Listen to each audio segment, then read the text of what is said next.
Selamat datang kepada Kak Inam Fairuz Iman sebagai pembicara pada hari ini.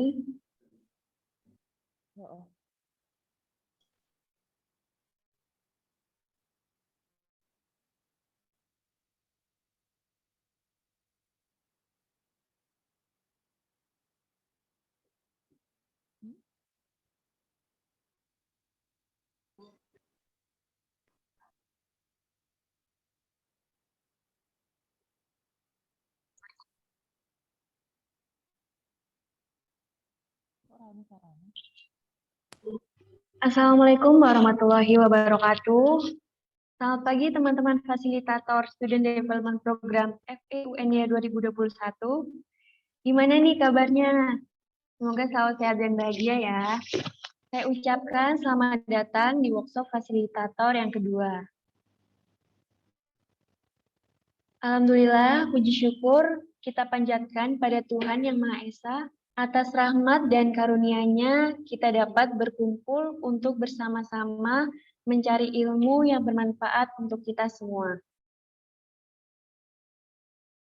Sebelum saya membacakan susunan acara workshop pada pagi hari ini, izinkan saya untuk memperkenalkan diri terlebih dahulu. Perkenalkan, saya Aulia Ramadini sebagai Master of Ceremony Workshop Fasilitator 2 SDP FEUNY 2021. Selanjutnya, izinkan saya untuk membacakan susunan acara workshop Fasilitator 2 pada pagi hari ini. Yang pertama yaitu pembukaan, yang kedua pemaparan materi dari narasumber, yang ketiga sesi tanya jawab, yang keempat sesi foto bersama, dan yang kelima penutup. Untuk memasuki acara yang pertama, marilah kita berdoa agar seluruh rangkaian acara hari ini dapat diberi kelancaran dan bermanfaat bagi kita semua. Berdoa menurut agama dan kepercayaan masing-masing, berdoa dipersilakan.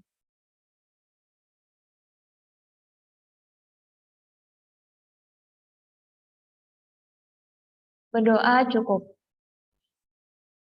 Teman-teman, masih ingat nggak nih workshop fasilitator 1 kemarin?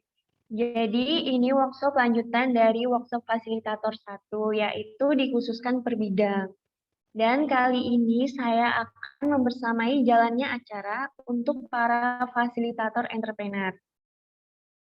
Nah, dari tadi kan kita bahas tentang entrepreneur nih. Nah, sebenarnya tuh apa sih arti dan tujuan entrepreneur itu? Jadi, entrepreneur merupakan seseorang yang melakukan kegiatan wirausaha di mana biasanya orang tersebut melakukan kegiatan wirausaha.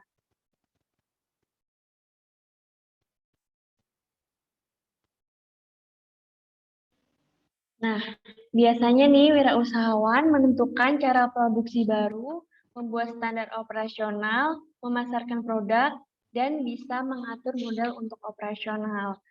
Dengan adanya entrepreneur, bertujuan untuk meningkatkan jumlah wirausahawan di Indonesia yang berkualitas, agar nantinya dapat membuka lapangan pekerjaan untuk yang lain. Nah, sekarang lebih baik dibahas sama yang ahlinya nih di bidang entrepreneur. Pembicara kita hari ini yaitu Kak Inam Fairuz Saiman yang akan menyampaikan materi mengenai mengembangkan dan melatih kemampuan wirausahawan melalui penulisan bisnis plan. Nah, diharapkan teman-teman fasilitator di sini mengikuti acara dari awal sampai akhir ya, untuk bekal kita menjadi fasilitator buat adik tingkat kita. Untuk mempersingkat acara workshop fasilitator 2, dan sebelum memasuki acara inti pada pagi hari ini, izinkan saya sedikit memperkenalkan dan membacakan CV narasumber kita yang keren banget nih. Nama, Inam Fairuz Saiman, lahir di Ponorogo 13 September 1996. Memiliki moto hidup adalah tentang menikmati perjalanan. menempuh pendidikan pada tahun 2014 sampai 2018 di Universitas Negeri Yogyakarta jurusan Pendidikan Akuntansi. Kegiatan organisasi pada tahun 2015 sebagai staf Departemen PPSDM BMKM FEUNY. Pada tahun 2016 sebagai CFO UKMF Inspire. Prestasi yang diraih pada tahun 2017 penerima hibah PKM Kewirausahaan. Pada tahun 2016 penerima bantuan program mahasiswa wirausaha Universitas Negeri Yogyakarta. Pada tahun 2015 penerima hibah PKM Gagasan Tertulis. Dan masih banyak lagi. Karya tulis ilmiah dan penelitian. Mini pasar modal sebagai alternatif pendanaan UMKM dan pelatihan investasi modal. Wheel Fortune Accounting sebagai media pembelajaran interaktif. Cafe Janur sebagai upaya pelestarian jajanan tradisional di era modern. Dan masih banyak lagi. Nah, itu dia CV narasumber kita pada hari ini. Langsung saja kita sapa narasumber kita. Halo Kak Inam.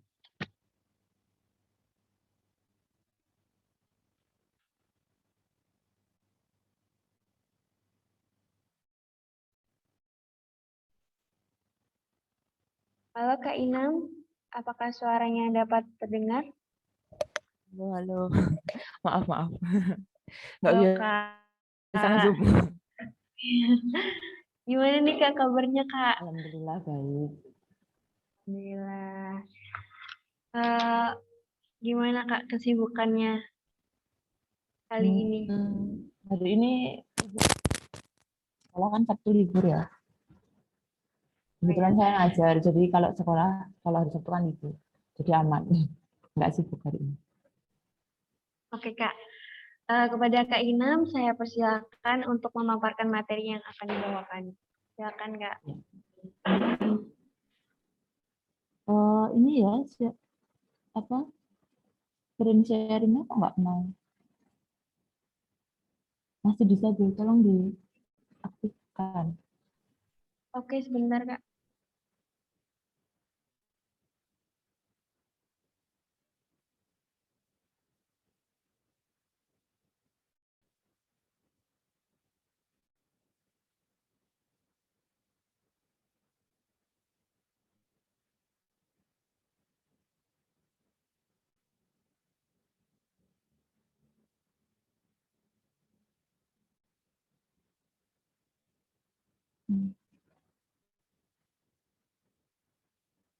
Munculnya, tampilannya udah muncul slide PPT-nya belum ya? Sudah Kak. Iya, oke.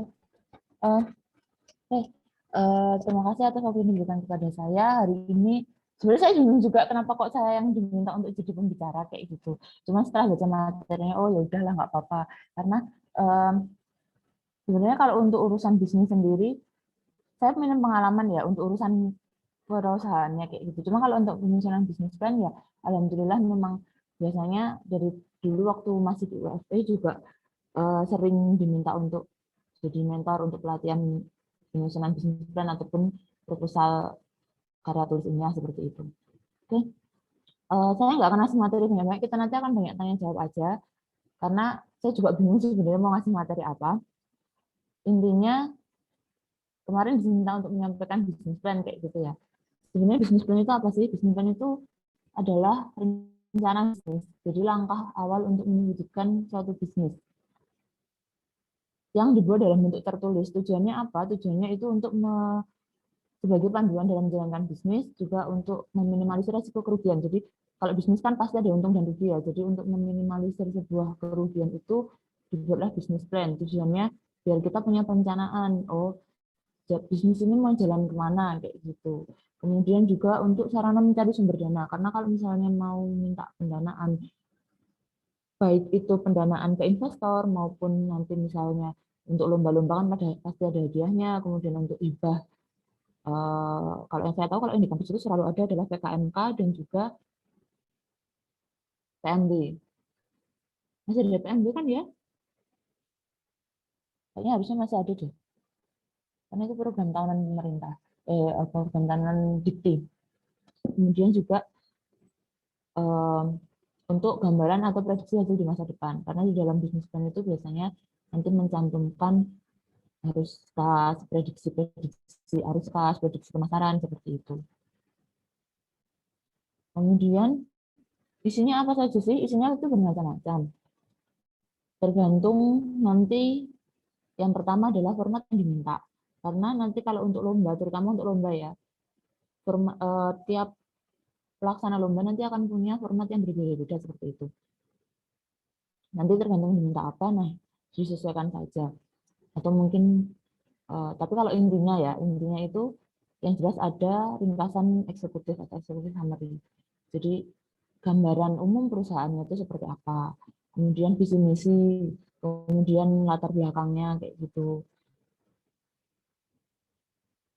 Kemudian juga ada deskripsi produknya, maksudnya produk yang dipasarkan apa, kemudian ada bagaimana strategi pemasarannya, analisis SWOT, kemudian ada analisis pesaing. Sebenarnya analisis pesaing itu nanti juga termasuk dalam analisis SWOT kayak gitu. Kemudian juga ada pelaksanaannya, bagaimana pelaksanaan bisnis itu, sumber dayanya, kemudian juga pengelolaan keuangannya seperti itu. Kemudian biasanya kalau untuk tujuannya untuk lomba atau untuk pengajuan semacam PKM atau program PKM. Nanti PKM kan namanya udah ganti belum ya? Program kreativitas mahasiswa atau misalnya atau program mahasiswa wirausaha yang resmi dari pemerintah dan itu tiap tahun selalu ada. Kalau belum ganti ya sekarang. Tapi setahu saya masih ada. Itu adalah timeline. Jadi pelaksanaan usahanya itu harus sesuai dengan jangka waktu yang ditentukan seperti itu. Karena kalau yang namanya program pemerintah kan pasti di jangka waktunya seperti itu. Intinya itu sih kalau isinya. Kemudian nah, untuk membuat bisnis plan itu kita pasti butuh yang namanya ide bisnis ya. Nah, terus gimana sih caranya untuk bisa apa namanya menemukan ide bisnis yang menarik, kemudian kira-kira bisa dikembangkan seperti itu. Yang pertama itu kalian bisa mengajak untuk brainstorming ide. Brainstorming ide itu apa sih? Jadi saling tukar pendapat memikirkan. Jadi dari ingin bikin produk apa, kemudian produk itu tuh apa sih yang bisa diinovasi dari produk tersebut. Karena kan yang namanya bisnis itu tidak selalu harus orisinal, benar-benar yang baru, tapi juga bisa dengan cara AMT, amati tiru modifikasi. Amati tiru modifikasi ya, bukan amati dan diduplikasi. Karena kan banyak sekarang yang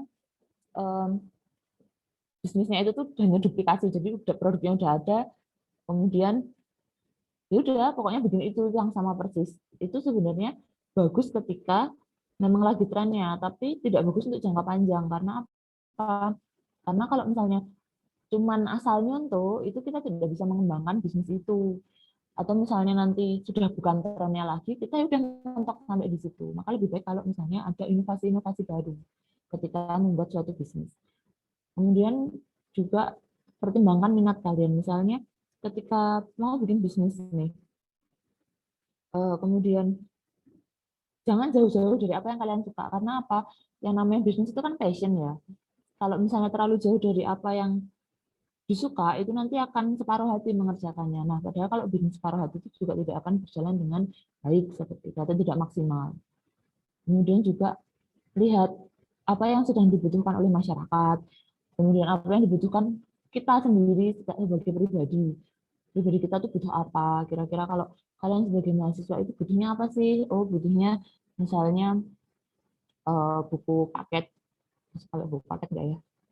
Paling yo buku paketnya PDF kalau sekarang ya. Misalnya buku paket misalnya semacam itu ya. Nah, buat bisnis tentang itu misalnya seperti itu. Atau misalnya di masyarakat, masyarakat sedang butuh apa sekarang? Sekarang butuh masker. Nah, pada jualan masker sekarang kayak gitu. Dan itu nanti juga juga kalian bisa mengamati tren. Jadi sekarang tuh yang booming apa sih kayak gitu. Kemudian juga yang terakhir adalah kalian bisa belajar dari orang lain yang sudah sukses. Kan juga banyak kan yang di internet pasti banyak yang sharing tentang orang-orang Maaf Kak, sukses. Ya, Kak ini nggak masuk. slide-nya Slide-nya nggak bergerak, Kak, Oh, di slide sorry. 1. Bentar. Udah, ganti belum? Udah bisa. Oh iya, sorry. Ya. Oke. Nah, nggak boleh dari tadi sih. Oke, tak lanjutin ya. Nggak apa-apa, nanti kalian bisa slide-nya itu cuman buat ini aja kok, gambaran aja kok. Kalian kembangkan sendiri boleh. Maksudnya besok ketika kan ini jadi fasilitator ya, alias kalian nanti akan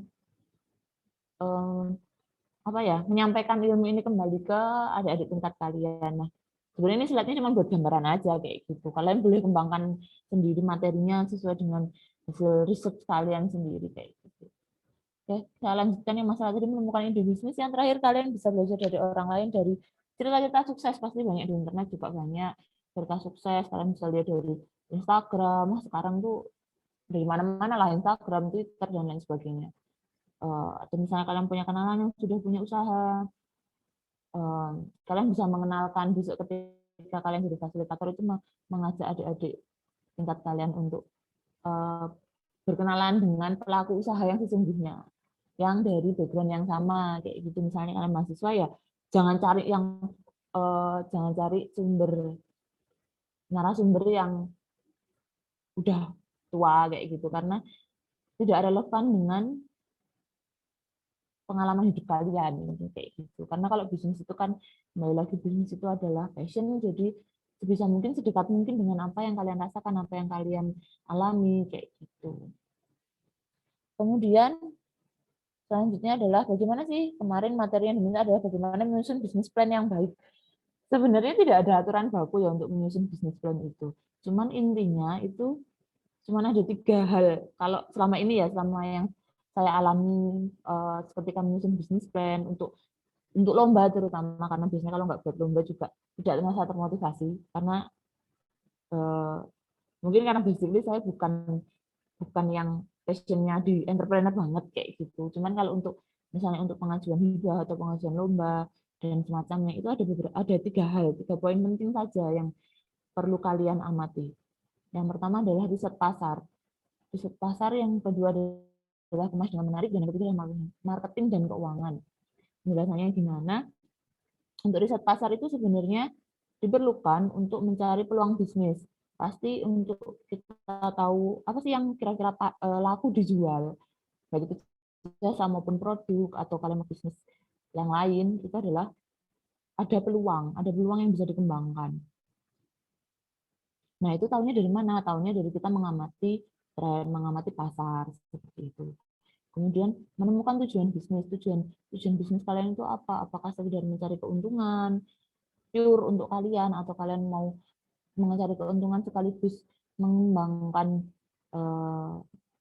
bukan mengembangkan apa ya istilahnya, meningkatkan kualitas hidup masyarakat. Karena kan entrepreneur sendiri itu ada macam-macam. Ada yang socialpreneur, ada yang creative planner dan lain sebagainya. Nah, itu nanti tujuan bisnis kalian itu mau dibawa kemana? Apakah cuma sekedar entrepreneur, yos pokoknya aku bisnis untuk hati, bisa bahasa Jawa ya, saya bisnis untuk mendapatkan keuntungan, seperti itu. Atau kalian bisnis juga punya tujuan yang lain, misalnya untuk membantu masyarakat atau untuk menyediakan lapangan pekerjaan untuk orang lain. Nah, kalian harus menemukan dulu tujuan bisnis kalian itu awalnya apa, gitu. Target yang mau kalian capai itu apa. Kemudian juga target pasar. Produk atau jasa itu mau ditujukan untuk siapa? Siapa yang menjadi konsumen utama untuk bisnis kalian? Nah, itu nanti akan menjadi dasar untuk menentukan branding kalian juga. Branding itu apa sih? Branding itu secara gampangnya adalah bagaimana merek kalian atau bisnis kalian itu dikenal oleh masyarakat. Jadi misalnya nih, kalau kita ngomong bicara tentang apa ya yang terkenal banget ya, aku kira ada tuh. Misalnya kita bicara tentang roti misalnya. Kalian tahu kayaknya sekarang ya, kalau di Jogja itu yang lagi viral adalah roti gembong. Nah, roti gembong itu kan barang baru ya kalau di Jogja. Ya lumayan lama sih, cuman boomingnya baru akhir-akhir ini, dan itu sekarang sudah banyak brand, nggak cuma satu brand. Kalau dulu kan cuma ada satu brand, kalau sekarang brandnya sudah banyak. Nah, tapi kan yang dikenal pertama pasti adalah brand yang pertama kali membuat roti gembong itu. Dan tujuan masyarakatnya kan luas, kalau kayak roti gitu kan semua orang suka roti lah, seperti itu ya. Jadi dia brandingnya adalah dengan cara dia jual murah, kemudian dia ditempatkan di tempat-tempat strategis, sehingga masyarakat jadi tahu, oh yang terkenal tuh itu, kayak gitu. Itu adalah untuk branding. Kemudian juga kalian disepakat untuk menentukan sumber daya. Jadi nggak bisa dong bisnis itu nggak mungkin benar-benar tanpa modal. Bohong kalau misalnya sebuah bisnis itu tanpa modal ya. Paling enggak kalian punya modal secara kemampuan. Kalaupun tidak punya modal secara biaya, kalian punya modal secara kemampuan. Kemampuan apa? Kemampuan marketing. Kalau misalnya kalian punya kemampuan marketing, kalian bisa jadi reseller. Kalau kalian punya kemampuan dari segi keuangan, misalnya kalian punya modal, kalian bisa jadi pemilik, kemudian nyuruh orang untuk kerja, kayak gitu. Jadi pasti ada sumber daya yang diperlukan dalam bentuk apapun. Maksudnya di sini tidak harus dalam bentuk uang atau modal ya, tapi sumber daya apapun. Nah, itu kalian tahunya dari mana? Tahunya adalah dari meriset pasar dan meriset diri kalian sendiri. Wah, aku tuh punya modal apa saja sih untuk mendirikan bisnis itu. Kemudian yang terakhir adalah risiko bisnis. Kira-kira kalau kalian bisnis A, itu risikonya apa? Kalau kalian misalnya bisnis makanan, itu risikonya makanan itu kan nggak awet ya, pasti ada waktu kadaluarsanya. Kemudian kalau kalian bisnis pakaian, oh kalau bisnis pakaian itu mungkin pakaiannya tidak ada kadaluarsanya, tapi tren pakaian itu pasti ada masa berakhirnya atau masa yang sudah nggak jadi tren lagi, kayak gitu. Nah, itu juga kalian harus tahu risikonya apa sih ketika mendirikan bisnis. Kemudian yang kedua, untuk menyusun bisnis plan yang baik itu kalian harus bisa mengemas dengan menarik. Menariknya itu kayak gimana sih? Yang jelas yang pertama, kalian harus memahami apa yang ditulis. Jadi jangan sampai kalian tuh cuman asal cuplik sana cuplik sini, kan banyak ya yang pokoknya, apalagi besok ketika kalian membimbing adik-adik tingkat kalian, terutama apalagi maba ya, itu pasti banyak yang cuman cuplik sana cuplik sini, banyak yang cuman apa ya, intinya ya yang penting bikin kayak gitu. Misalnya tentang makanan, nah nanti cari contoh yang tentang makanan terus cuma diganti produknya kayak gitu, misalnya ada banyak yang kayak gitu. Karena dulu waktu saya bimbing SDP juga kasusnya kayak gitu. Jadi kadang kita baca itu, mungkin kalau yang sudah punya pengalaman di bidang kepenulisan bisnis plan tuh akan ketawa karena nggak nyambung isinya kayak gitu. Jadi yang penting yang pertama adalah memahami apa yang ditulis, memahami produk kalian, dan kemudian memahami struktur yang diperlukan dalam menyusun bisnis plan. Nah, struktur itu nanti sesuai dengan format yang diminta.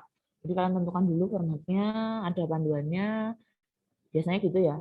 Kalau untuk belajar, karena kita kan masih dalam tahap belajar ya. Kalau misalnya mahasiswa itu, kalian tentukan formatnya, baru kemudian dijelaskan. Ini kan nanti isinya ini, kayak gitu, sehingga paham apa yang mau dimasukkan ke dalam bisnis plan itu. Kemudian kalian bisa kembangkan dengan cara membuat tampilan bisnis plan yang kreatif. Kreatifnya gimana?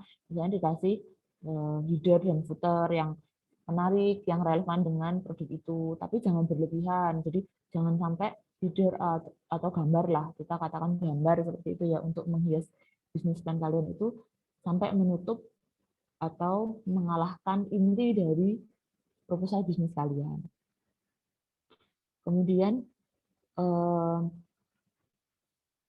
juga ketika kalian sudah tahu formatnya, sudah bisa, misalnya kalian punya renungan untuk membuat bisnis plan dengan kreativitas yang seperti apa, dihias dengan seperti apa, didesain dengan seperti apa, susun semua aspek dengan runtut dan rapi. Jadi kalau misalnya disuruh poin A, pendahuluan isinya latar belakang, terus identitas usaha, ya jangan diacak kayak gitu. Sesuaikan dengan urutannya.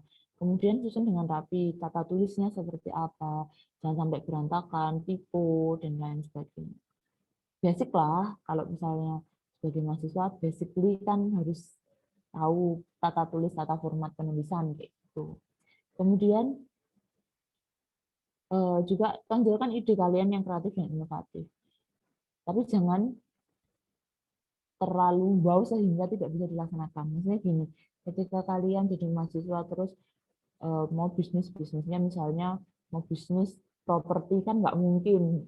Oke lah mungkin itu misalnya kalian mau bikin properti yang rumah ala pedesaan kayak gitu. Ya itu benar sih, itu ada bisnis yang bisa seperti itu. Tapi kan nggak mungkin dilaksanakan oleh mahasiswa yang basically mahasiswa UNY itu secara kemampuan ekonomi, kemampuan modalnya yang tinggi-tinggi banget kayak gitu kan nggak mungkin kalau bisnis properti ya. Kecuali kalian nanti sudah punya modal besar atau kalian punya kenalan investor, oke lah. Itu kalau untuk mahasiswa yang real-real aja. Biasanya ide bisnisnya itu sederhana tapi kreatif, inovatif dan bisa dilaksanakan. Gampang ngomongnya tapi susah melaksanakannya ya memang. Kemudian dalam menyusun bisnis plan itu jangan sampai bertele-tele. Jadi tekankan poin-poin pentingnya apa. Misalnya biasanya yang bertele-tele itu di bagian latar belakang atau di bagian nanti pokoknya yang intinya teks-teks lah strategi marketing dan apa itu biasanya isinya bertele-tele. Nah jangan sampai seperti itu. Tekankan saja poin pentingnya yang kira-kira diperlukan dalam bisnis itu. Nggak usah digunakan dengan kata-kata yang panjang yang terlalu bertele-tele kayak gitu. Intinya itu kalau untuk pengemasannya bisnis plan yang baik itu seperti apa. Selain itu kalian juga bisa kalau misalnya pengen tahu bisnis plan yang baik itu gimana, biasanya banyak referensi itu kalian bisa download dari internet.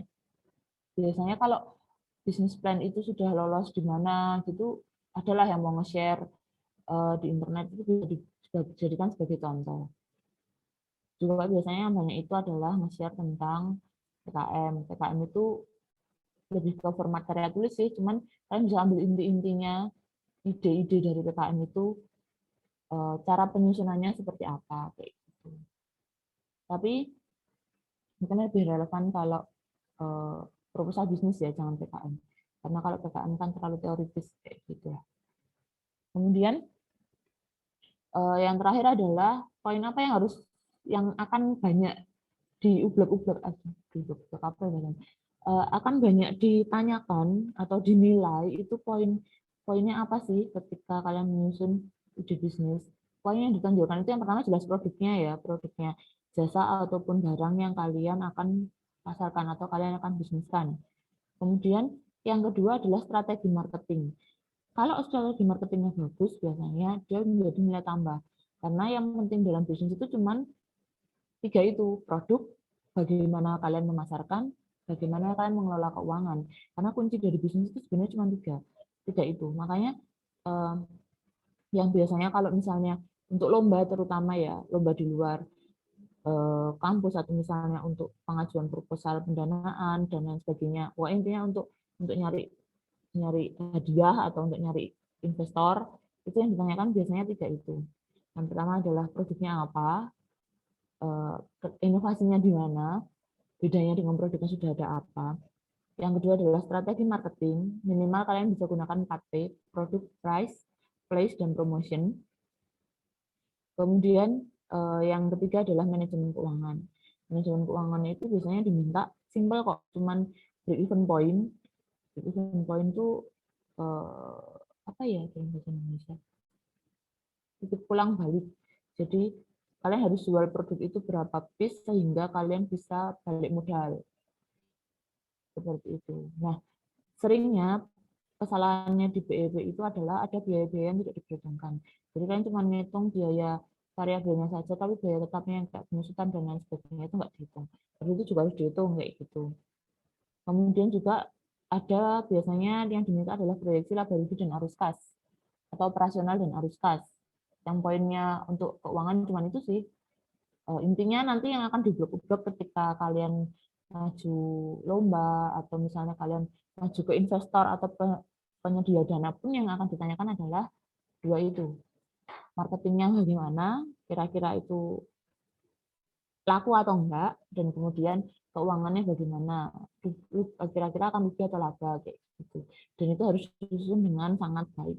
Kalau yang poin-poin lain sih biasanya adalah yang kayak SWOT itu juga ditanyakan, tapi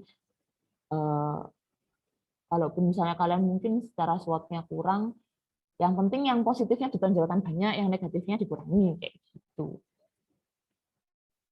Kemudian mungkin itu untuk menyusun bisnis plan yang baik ya. Kemudian untuk mempresentasikannya bagaimana ketika diminta untuk presentasi. Yang pertama adalah bikinlah basicnya adalah buat bisnis plan-nya harus bagus dulu. Ketika bisnis plan-nya bagus, maka presentasinya juga akan lebih mudah. Nah, untuk presentasi kan jelas biasanya materinya adalah PowerPoint. Sebenarnya ini berlaku umum ya, nggak cuma untuk bisnis plan. Maksudnya ketika kalian presentasi di kelas pun, atau misalnya ketika lomba yang lain pun, ketika harus diminta presentasi, atau misalnya kalian besok skripsi, itu juga sama. Yang pertama adalah basicnya materi yang diberikan harus kuat. Materinya apa, itu harus dipahami dengan sebaik-baiknya. Buatlah outline, gambaran, kalian mau menyampaikan apa. Kemudian buat sketsa, walaupun biasanya kalau bikin sketsa lama ya, jadi pada dilewati kayak gitu. Tapi intinya buatlah outline, gambaran, aku mau menyampaikan ini secara runtut. Kemudian buat slide presentasi yang menarik. Jangan isinya kata-kata, walaupun saya tidak menerapkannya di sini. Tapi kalau misalnya membuat, apalagi untuk bisnis plan ya, itu jangan copy paste isi bisnis plan-nya, tapi tekankan poin-poin penting dan kuatkan dengan gambar. Itu lebih bagus dibanding kalian menjelaskan dengan maksudnya isi slide-nya kata-kata itu sangat tidak menarik, apalagi untuk bisnis plan ya. Misalnya kalau kayak skripsi atau kayak sesuatu yang formal oke lah, tapi kalau misalnya untuk bisnis plan itu yang ditekankan adalah produknya, pemasarannya, dan keuangannya. Mungkin keuangan memang butuh tulisan ya, oke, tapi kalau untuk pemasaran silahkan sampaikan dengan menarik kayak gitu. Kemudian yang terakhir adalah latihan. Dalam arti ya yang namanya presentasi itu kalau nggak pernah latihan ya sama aja dong. Bilang mau presentasi baik, tapi kalau misalnya cuman SKS alias malamnya dibikin hari ini untuk presentasi, tidak akan maksimal seperti itu. Jadi perbanyak latihan. Untuk apa? Untuk mengatur waktu, misalnya dikasih waktu 15 menit untuk presentasi, ya jangan sampai lebih. Kemudian apa sih yang mau ditekankan dari presentasi tersebut? Tujuannya untuk apa? Apakah tujuannya untuk memperkenalkan bisnis atau untuk mencari pendanaan? Kalau tujuannya untuk memperkenalkan bisnis, maka tekankan pada produknya, pada bisnisnya. Tapi kalau misalnya untuk mencari danaan, maka tekankan pada bagaimana dan kemudian juga keuangannya bagaimana. Tapi itu perlu dilatih ya. Jadi tentukan tujuannya untuk apa dulu presentasinya, baru ikuti yang tadi sudah saya jelaskan. Mungkin itu saja untuk materinya. Ringkas saja, mungkin lebih banyak tanya jawab. Kalau misalnya mungkin ada yang mau ditanyakan atau gimana gitu, silahkan Mbak MC. Materinya sudah cukup. Oke, terima kasih Kak Inam atas pemaparan materinya. Lalu untuk sesi selanjutnya adalah diskusi tanya jawab. Nah, buat teman-teman nih yang punya pertanyaan boleh langsung on mic atau mungkin bisa ditulis di kolom komentar ya.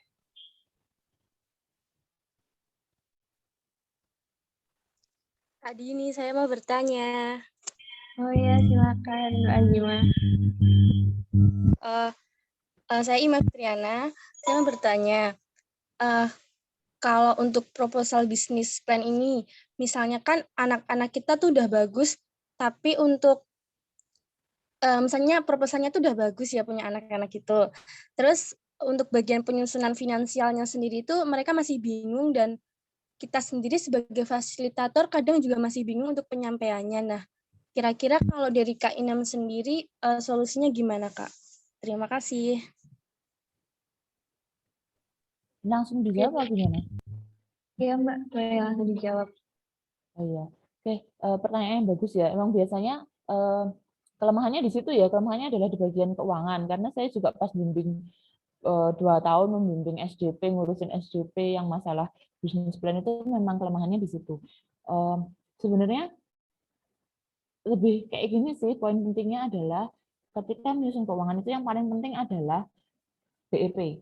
Jadi untuk menghitung BEP, ya walaupun untuk menghitung BEP itu prosesnya panjang ya, tapi selama kalau misalnya bingung mau menjelaskan kayak gimana, kasih formatnya. ini loh yang harus disusun itu mulai dari kebutuhan keuangan apa ya istilahnya ya. Jadi intinya untuk membuat produk itu kita bicara produk aja ya, jangan jasa ya, karena kalau jasa kan modalnya lebih sedikit kayak gitu. Kita bicara produk, misalnya kita bicara kita contohnya ini saya kasih aja biar nggak bingung. Misalnya mau jualan rok, kita mau bikin rok. Rok itu kasihlah yang pertama adalah rincian kebutuhan biaya untuk bikin rok, mulai dari biaya tetapnya jelas harus punya, misalnya kalau misalnya mau bikin sendiri ya harus punya mesin jahit, kemudian apa-apa kayak gitu. Kemudian yang kedua adalah biaya variabelnya, bahannya, tenaga kerjanya. Nah, baru kemudian ajari bikin BEP dari biaya tetap tadi. Kan kalau biaya tetap misalnya kayak mesin jahit itu kan ada penyusutannya. Diajari caranya ngitung penyusutan. Nah, penyusutan itu nanti sebagai biaya tetap, karena meskipun tidak digunakan, pasti yang namanya tidak bergerak itu ada penyusutannya. Kemudian dari rincian yang variabel tadi juga apa pasti tahulah caranya ngitung total biayanya kayak gitu. Nah, itu ditambahkan. Kemudian masukkan ke rumus BEP. Nah, itu minimal sudah bisa menghitung BEP, itu sebenarnya sudah menjadi poin yang bagus untuk proposal bisnis yang nanti akan dikerjakan kayak gitu. Nah, kalau sudah bikin BEP, baru kemudian nanti menyusun proyeksi arus kas dan juga laba rugi. Caranya gimana? Yang pertama adalah ajari untuk bikin timeline. Kira-kira usaha itu dalam 1 tahun atau misalnya nanti timeline-nya tergantung kalian ya, maksudnya tergantung itu tujuannya untuk apa.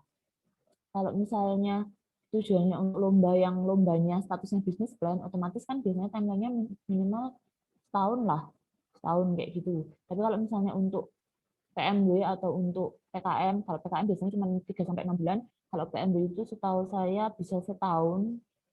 Tapi nggak tahu kalau hibah ya, kalau yang pinjaman itu setahun.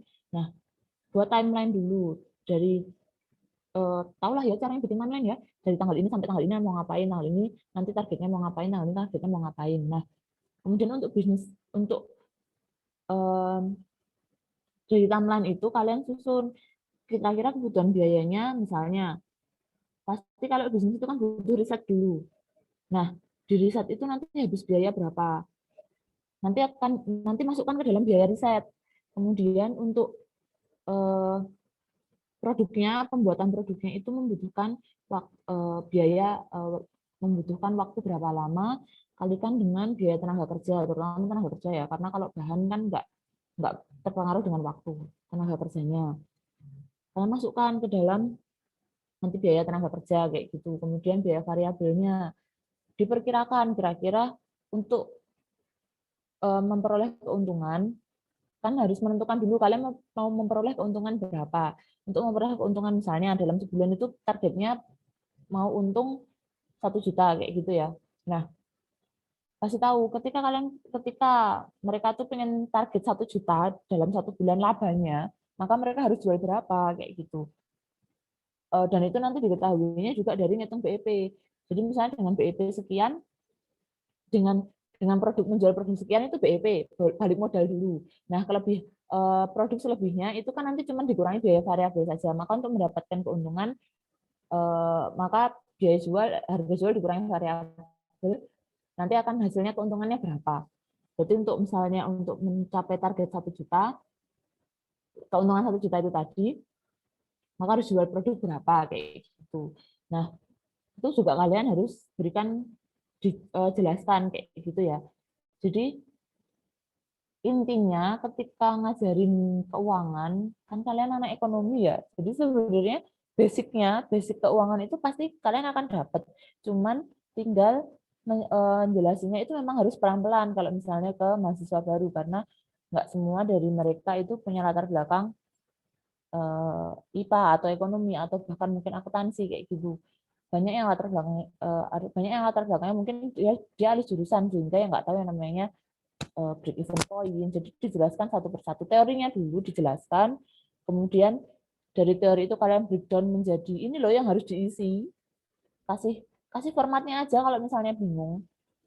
Kalian menentukan format ini yang diminta ngitung tuh ini. Baru kemudian mereka suruh mengerjakan. Keuangannya tuh ini nanti yang dikerjakan kayak gini. Nah, ketika kalian sudah jelasin materinya, basicnya, rumusnya, sudah ngasih format, kalian akan lebih gampang untuk ngecek hasilnya. Oh, hasilnya tuh nanti kayak gini. Oh, ternyata bisnis ini tuh profitable, meyakinkan untuk dibawa ke lomba atau ke investor. Oh, ini tuh bisnisnya ternyata kok kayaknya susah ya, tidak menguntungkan. Kalian nanti bisa lihat dari hasil yang bisa hasil dari apa yang mereka susun kayak gitu.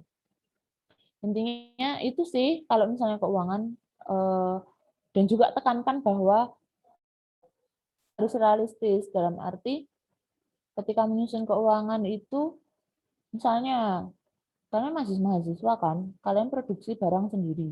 Baju misalnya kita tadi ambil contoh rok. Nggak mungkin kan kita mau target penjualan di awal itu target penjualannya 1000 pieces kan nggak mungkin. Karena kalian aja belum punya brand kayak gitu. Jadi buatlah target yang untuk masalah marketing ya, maksudnya untuk masalah perolehan penjualan ya, itu buatlah target yang kira-kira bisa dicapai. Dalam arti untuk awal mungkin kalian misalnya kalian boleh kok ngajarin, misalnya kalian jualan itu 1-2 bulan pertama itu dibikin rugi, karena memang kenyataannya ketika mulai bisnis itu pasti rugi dulu. Nggak mungkin mulai bisnis langsung untung kecuali memang backingnya kuat atau misalnya memang kalian cuma reseller. Kalau reseller sih banyak nggak rugi, ruginya sendiri di bulan awal 1-2 bulan, bahkan mungkin 3 bulan itu pasti rugi. Itu nggak ya suaranya? 1-2 bulan itu pasti rugi.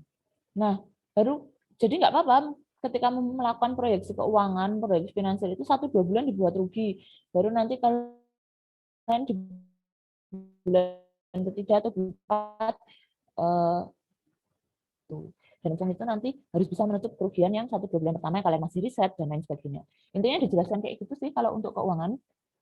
Dan itu memang perlu tahap. Maksudnya nggak bisa dalam sekali dijelaskan, nggak bisa dalam sekali bimbingan, harus berulang kali, mungkin 3 atau 4 kali baru nanti mereka bisa menyusun, oh ini loh yang benar kayak gini.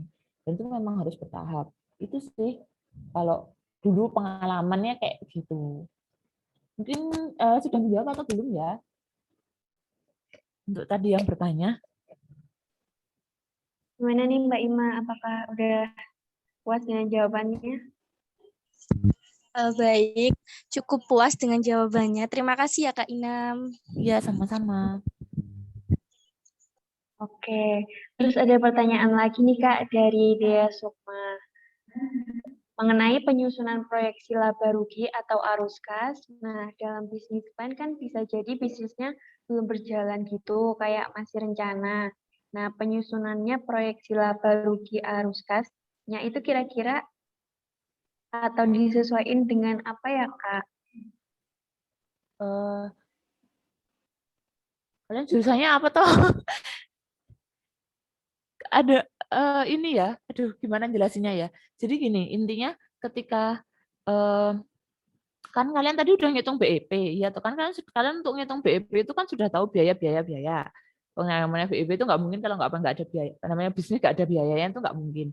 Nah, sebenarnya yang namanya proyeksi itu gambaran ya, bayangan, bukan apa yang sudah dilakukan.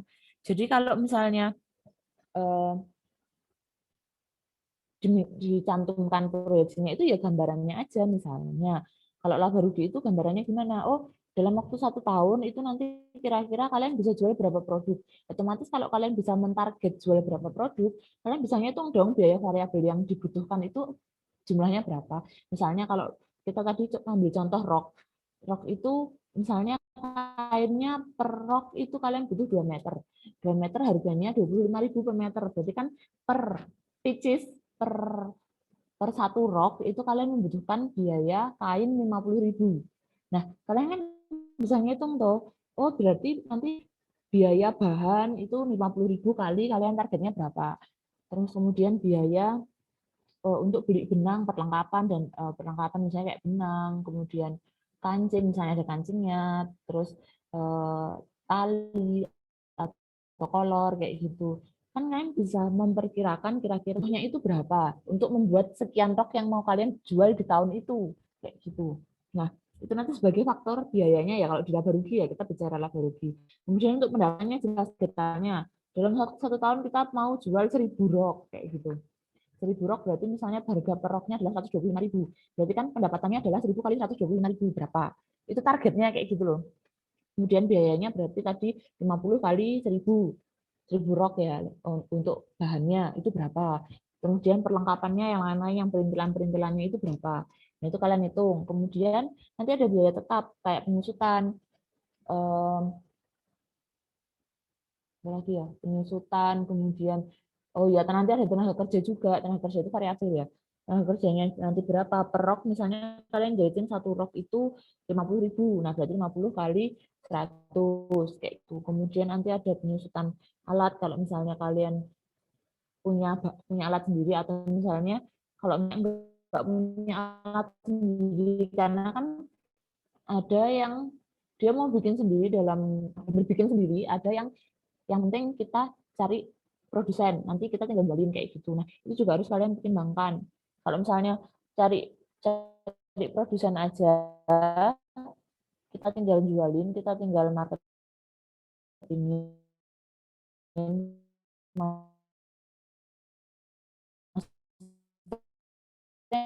desain itu.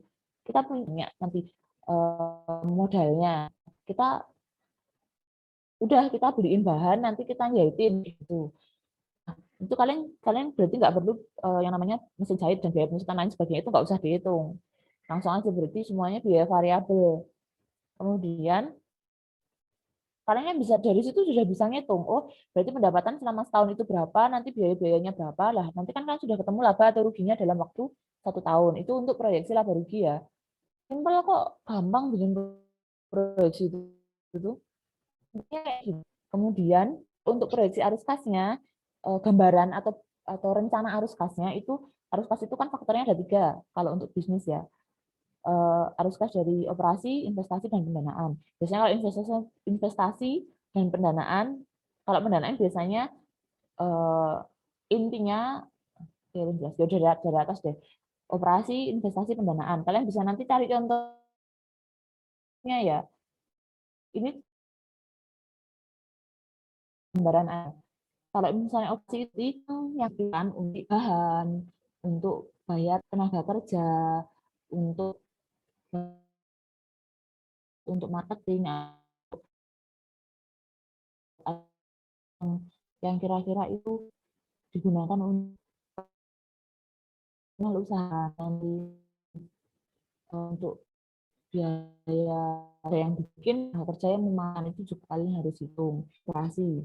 Kemudian untuk investasi misalnya kalian beli alat. Nah, ketika beli alat itu nanti masuknya ke investasi karena alat itu kan tidak habis dipakai untuk dalam tahun. Jadi kalau investasi itu intinya untuk aset-aset tetap. Misalnya kalian beli wah kalau rame terus kalian mau untuk marketingnya kayaknya kalau HP-nya jadi satu susah nih, nanti HP-nya nge-lag karena yang satu untuk kuliah, nanti kalau misalnya dicampur maka kalian beli HP untuk pemasarannya, beli HP baru untuk marketing online kayak gitu, itu bisa dimasukkan ke investasi. Kemudian untuk pendanaan itu apa? Biasanya adalah kalian dapat modal dari mana? Modal pinjaman maupun modal yang kalian setor sendiri, itu nanti masuknya ke pendanaan. Kemudian juga misalnya itu pinjaman, maka pas baliannya bayar utang itu juga nanti dimasuknya di pendanaan. Nah, dari pengeluarannya itu ini, pemasukannya dari ini. Kalau operasional tadi itu penerimaan dari kalian hasil itu kayak gitu. Jadi operasional, investasi, pendanaan. Nah, dalam 1 tahun itu kira-kira uang yang masuk berapa, dari mana aja, uang yang keluar berapa, dari mana aja. Nah, kalian pasti bisalah membayangkan dalam 1 tahun itu nanti akan dapat uang dari mana aja dan dikeluarkan untuk apa aja. Intinya isi laporan arus kas atau proyeksi arus kas itu. Nah, kalau misalnya kalian sudah tahu faktor-faktornya, tinggal dimasukkan aja, tinggal ngitung aja kayak gitu. Dan itu gambaran ya, maksudnya bukan real apa yang sudah kalian alami, apa yang sudah kalian lakukan, karena memang yang namanya bisnis plan itu kan baru rencana. Kecuali kalian bisnis plan-nya itu untuk cari modal tambahan, nah itu beda. Kalau misalnya memang baru rencana, ya itu hanya gambaran kira-kira kalau bisnis itu jalan dalam 1 tahun, biasanya 1 tahun ya. Nah, kalau 1 bulan singkat, dalam waktu 1 tahun itu uang yang masuk sekian dari sini, uang yang keluar sekian dari sini. Kayak gitu. Kalau laba rugi itu tadi, kira-kira setahun itu bisa jual berapa, nanti biaya-biayanya apa saja, nanti keuntungannya berapa. Intinya kayak gitu sih. Masih bingung ya? Siapa tadi yang tanya? Sukma ya? Dan masih bingung nggak? Gimana nih dia? Udah jelas belum? Terima kasih, Kak.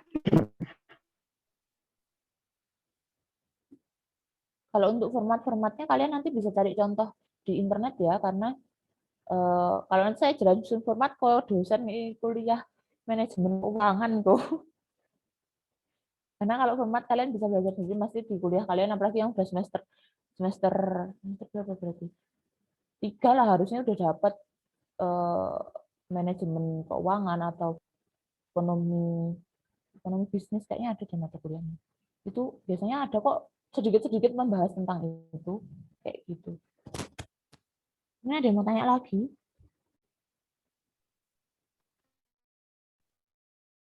Ada nih Kak di kolomnya dari Indah Puspasari. Izin tanya Kak, hal-hal umum apa saja sih yang biasanya ditanyakan juri saat prestasi bisnis plan? Dan adakah tips yang bisa dibagikan agar kita dapat memikat hati juri saat prestasi Kak? Apa ya? Kalau dulu soalnya kembali ke itu misalnya lombanya itu tujuannya untuk apa? Karena gini, ada yang karena presentasi bisnis plan itu nggak cuma untuk lomba yang kayak lomba bisnis plan kayak gitu ya. Tapi misalnya kalian nanti kalau yang jelas ada duitnya, dan itu statusnya duit mana adalah program wirausaha. Atau kalau sekarang jadi duit, cuma kalau dulu pinjaman. Dan itu lumayan banyak. Biasanya yang ditanyain itu dulu ya, produknya apa? Inovasinya di mana? Kalau bisa benar-benar menjelaskan. Apalagi kalau itu program pemerintah yaitu PMB atau PKMK, itu pasti ditanya inovasinya di mana.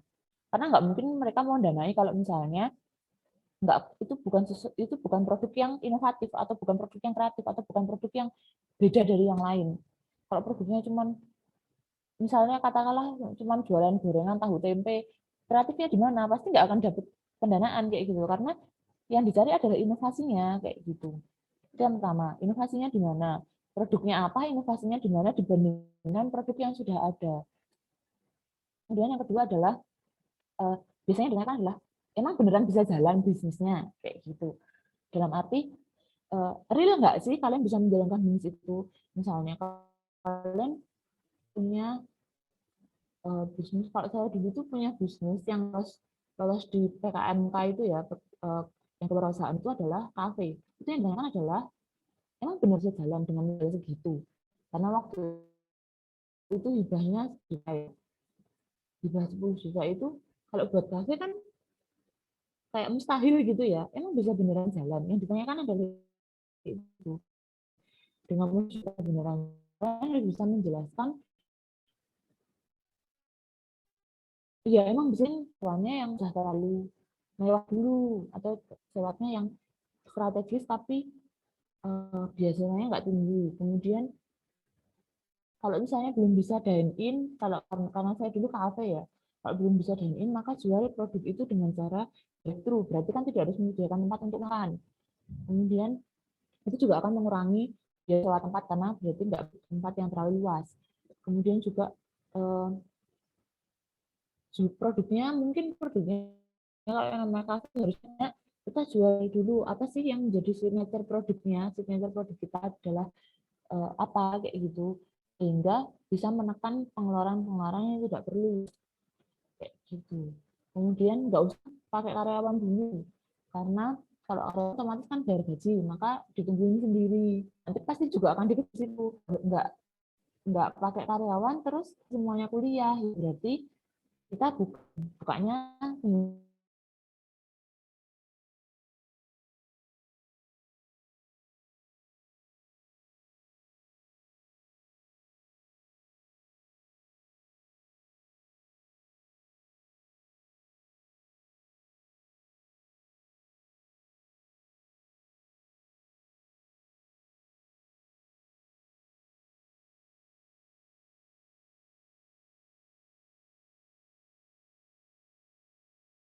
nah, itu juga harus dikalkulasikan. Misalnya kalian punya target kayak kita beri contoh rok tadi ya.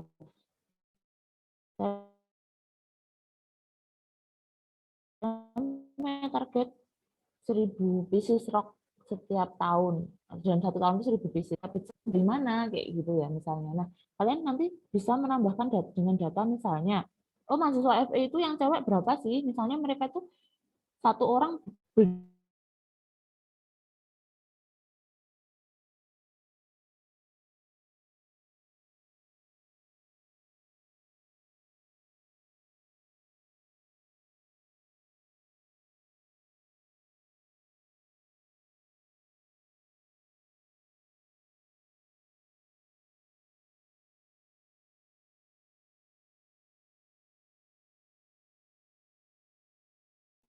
atau menekankan bahwa peluang dan kekuatan bisnis kan itu lebih dari kelemahan dan ancamannya. Nah, itu yang harus kalian benar-benar tekankan ketika presentasi, sehingga itu bisa meyakinkan diri bahwa itu memang bisnis itu profitable kayak gitu loh. Sebenarnya yang diminta juri dari presentasi proposal bisnis itu cuma itu, karena ya namanya tujuan bisnis kan mencari keuntungan ya. Jadi pasti yang ditanya adalah beneran bisa menghasilkan keuntungan atau enggak sih? Dengan cara itu tadi yang ditanya itu ya produknya inovatif atau enggak, pemasarannya gimana, labanya kira-kira emang beneran bisa mencapai laba atau enggak, bisnisnya beneran bisa jalan atau enggak, kelemahan, kekuatan, peluang dan ancamannya kayak gimana. Sebenarnya ditanyain itu sih. Dan cara meyakinkannya yaitu ketika kalian memang yakin dengan bisnis kalian, bisnis itu memang real, maka biasanya otomatis ketika menjelaskan pun akan enak, akan enjoy.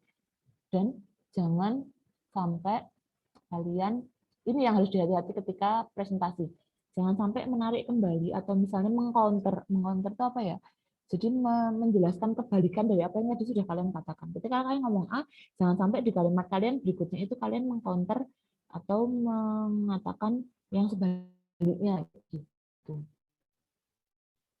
Intinya itu sih kalau presentasi. Yang itu tadi, produknya harus meyakinkan dulu. Karena kalau produknya sudah tidak meyakinkan, akan sulit. Kalian sendiri nggak yakin dengan produk kalian, mau gimana mau presentasi, kayak gitu ya. Jadi harus yakin dulu produknya bagus. Produknya itu memang benar-benar bisa dijual, kayak gitu. Kalau masalah yang pertanyaan, ya jawablah dengan cara kalian harus bikin proposal bisnis yang bagus dulu. Nanti kan otomatis juri juga akan melihat proposal bisnis kalian.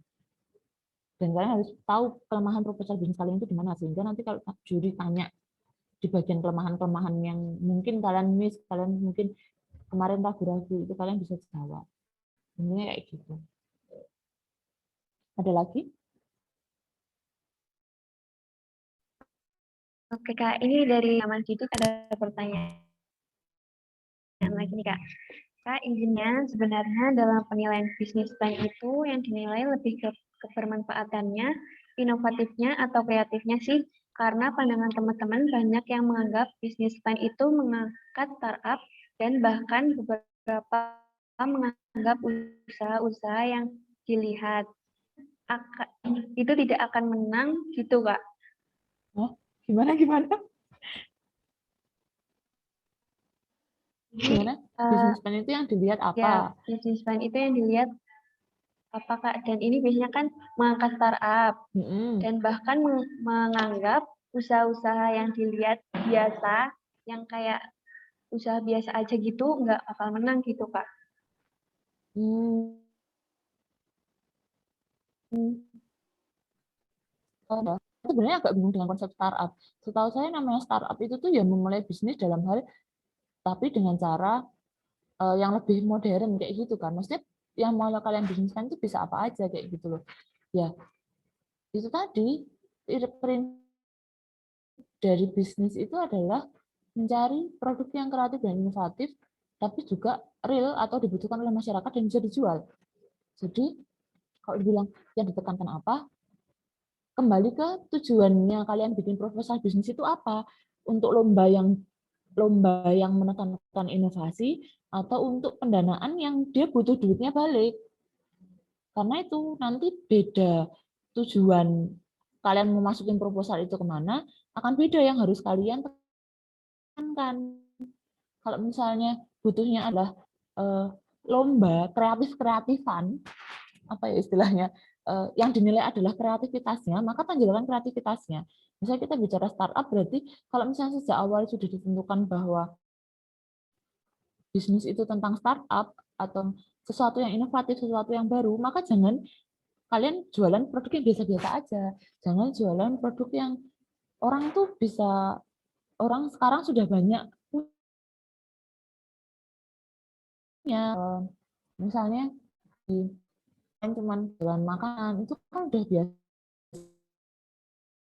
Saya tujuannya memang apa namanya, bikin bisnis yang biasa-biasa aja alias nggak ada inovasinya atau tidak ada kreativitas yang di dalam bisnis itu. Tapi kalau tujuannya untuk misalnya kayak PMB ya, saya masih di kampus aja lah. Misalnya kalian lomba bisnis plan, bisnis competition kayak gitu ya. Biasanya yang diminta adalah ide bisnis yang kreatif, inovatif, baru dan luar biasa lah intinya kayak gitu ya. Harus cari yang kayak gitu. Tekankan di situ. Tekankan bahwa ini tuh bisa dilaksanakan. Muluk tapi jadi masih realistis kayak gitu. Dan sesuai dengan kapasitas kalian. Kemudian kalau misalnya kalian untuk mengajukan pendanaan dalam hal program wirausaha yang dari kampus itu, tekankan bahwa bisnis itu bisa jalan. Karena nggak harus produknya, nggak harus yang benar-benar baru, nggak harus yang inovatif banget, atau nggak harus yang kreatif, yang beda banget. Tapi bisnis itu benar-benar bisa jalan. Bisa dijual, bisa jalan, bisa balik modal. Karena kan harus balikin modal, harus kembalikan pinjaman. Kalau misalnya untuk PKMK, program kerja mahasiswa yang kewirausahaan itu, yang ditekankan adalah bisnis itu jalan dan kreatif. Nah, itu lebih susah lagi. Karena itu hibah ya, dan hibahnya banyak. Jadi memang modal, maksudnya mikirnya juga lebih banyak. Tekankan bahwa ini kreatif, ini bisa jalan, ini inovasi baru, dan ini bisa mengembangkan Indonesia. Kalau PKMK itu tujuannya mengembangkan, minimal mengembangkan diri kalian dan lingkungan masyarakat di sekitar kalian. Itu berat. Karena itu nanti statusnya hibah dan lumayan banyak. Nah, di PEK. Jadi yang diterapi juga lebih banyak. Kalau lomba kan paling hadiahnya berapa tuh, kecuali lombanya besar ya. Tapi kalau lombanya besar tuh biasanya juga pasti yang diminta adalah bisnis yang minimal udah 1 tahun berjalan kayak gitu. Jadi kalau yang hadiahnya besar itu biasanya bisnisnya udah harus jalan. Tapi kalau yang hadiahnya nggak cuma yang menggunakan mahasiswa, kan hadiahnya juga nggak seberapa. Itu yang penting kreatif, kira-kira bisa jalan kayak gitu.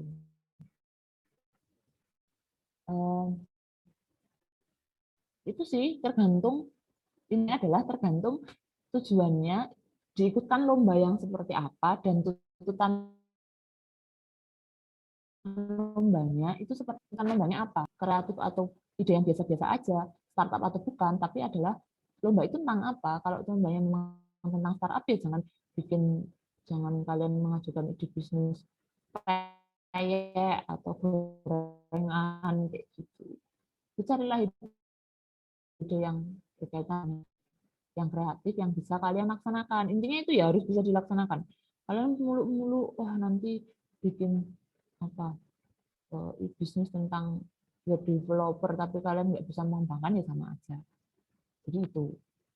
Kemudian kuatkan dengan sumber daya. Ketika kalian ngomongin startup, berarti kan kalian butuh sumber daya yang nggak cuma sekedar mahasiswa FE. Karena setahu saya kalau startup itu berkaitan dengan teknologi ya. Kalau berkaitan dengan teknologi, kalian harus punya gambaran dari anak IT paling nggak, anak TKJ. Ya, IT apa sih nama jurusannya ya? Pokoknya itulah, kalian harus punya gambaran. Silakan disurvei.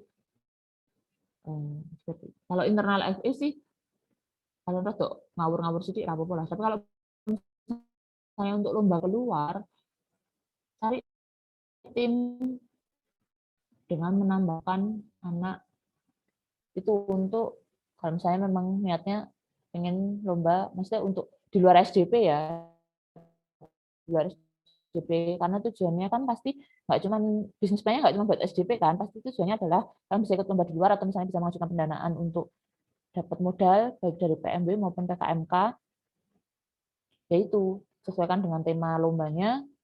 Kalau misalnya tujuannya cuma untuk cari modal ya, yang penting bisnis itu bisa jalan, target pasarnya tercapai sesuai, target pasarnya tercapai, tapi tujuannya yang dimiliki kelasnya. Jadi ke mana bisnisnya akan dibawa. Kayak gitu.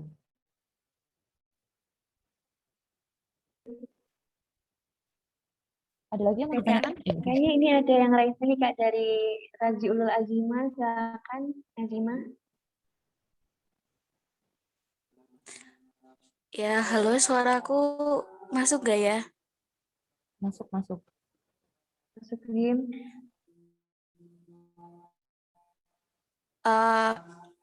Izin bertanya ya Kak, ini aku kepo hal ini sih. Misalnya nih, aku udah bikin ide bisnis ya, bisnis plan gitu. Tapi tuh nanti ke depannya itu aku nggak gunain ide bisnisku itu, tapi malah nanti tuh ideku itu aku jual gitu, kayak mereknya itu aku jual gitu, kayak gitu bisa nggak sih Kak? Terima kasih. Ya, oke.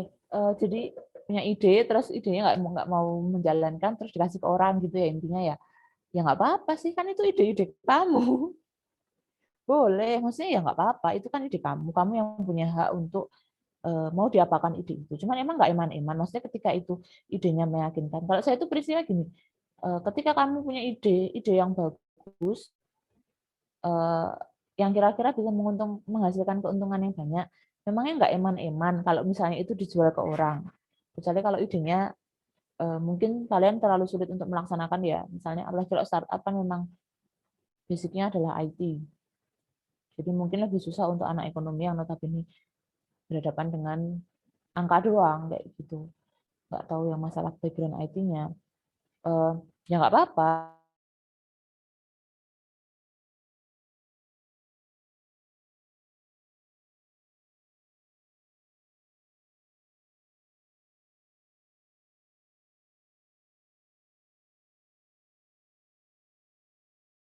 Sendiri. Kalian bisa nge-sub atau meminta orang lain untuk menjalankan nanti bagi hasil, bagi keuntungan. Misalnya kalian cuma punya modal uang nih, nggak punya modal kemampuan. Oh, kamu aja, kamu tak bayar, kamu yang menjalankan bisnis ini, nanti kita bagi keuntungan berapa persen boleh. Kalau mau jual ya udahlah, pakai aja. Kalau misalnya kamu bisnis itu ya nggak apa-apa, ya boleh. Boleh lah, nggak ada yang melarang. Kan itu punya kalian. Kecuali kalau kalian mencuri ide orang lain terus kalian jual, lah itu yang nggak boleh ya. Karena itu kan yang ide orang lain bukan hak milik kalian. So, kalau ide kalian sendiri, kalian mau berpartner atau misalnya kalian mau nggak mau menjalankan terus ada orang yang minta nih, Bu sini bisnisnya tak jalanin aja boleh. Kalian mau dengan sistem pembagian keuntungan atau kalian mau jual putus juga boleh.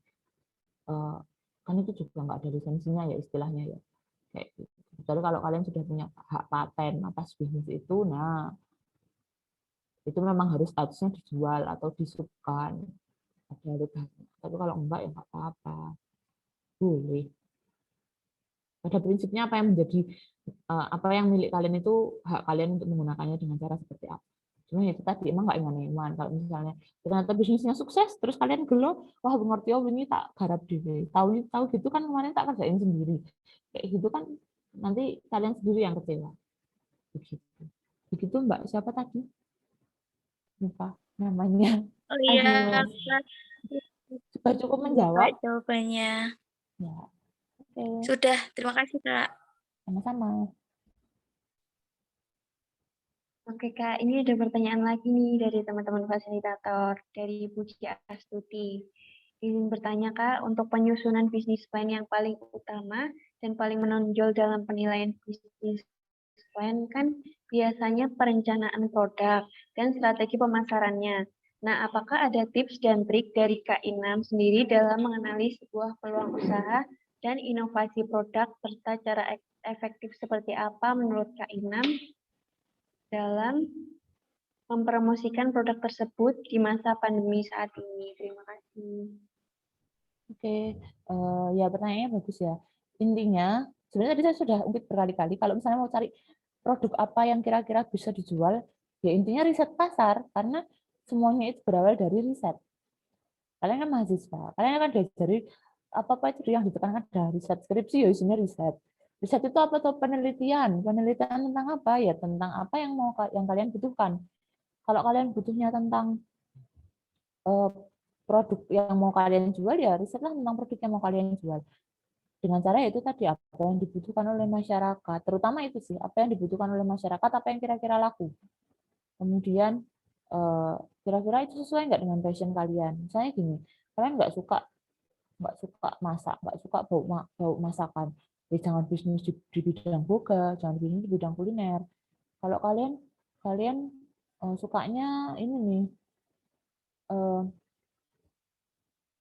apa misalnya, kalian itu tipe orang fashionable, fashionista lah, yang kalau misalnya kayak gitu ya, bisnislah di bidang yang memang kalian suka dan sesuaikan dengan lingkungan kalian. Jadi kalau misalnya lingkungan kalian itu adalah lingkungan mahasiswa, ya jangan cari jangan bikin fashion yang daster atau fashion emak-emak lah kayak gitu. Jangan cari makeup yang menor, karena kalau mahasiswa kan pasti makeupnya yang natural. Kemudian ikuti tren saat ini. Misalnya trennya sekarang apa sih? Oh, K-pop, beauty Korean beauty kayak gitu ya. Jadi ya carilah yang berkaitan dengan itu. Misalnya kalian mau mengembangkan produk ya tentang itu, tentang apa yang sekarang menjadi tren. Tapi harus diingat bahwa kalian harus juga punya inovasi, apakah dari segi packaging.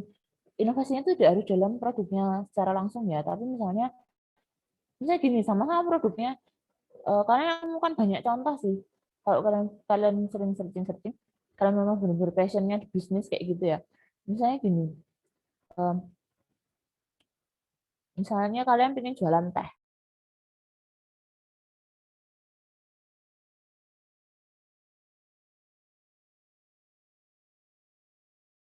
Maaf Kak, suaranya nggak lihat.